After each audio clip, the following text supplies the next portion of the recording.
അവിടെ കുറച്ചു മുമ്പേ വിഷ്ണുവച്ചൻ മരിച്ചു.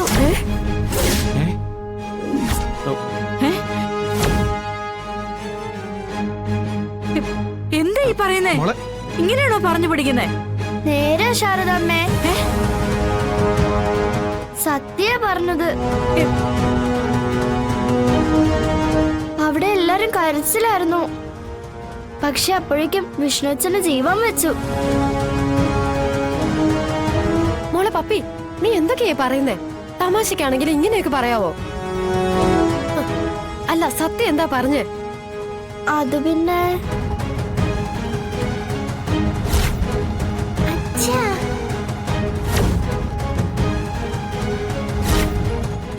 ഞാനെല്ലാരും പറ്റിച്ചതാ, എല്ലാരും പറ്റിച്ചതാ. ഇന്ന് തന്നെ ഡൗൺലോഡ് ചെയ്യൂ. കാണൂ നിങ്ങളുടെ ഫേവറേറ്റ് ഷോസ്.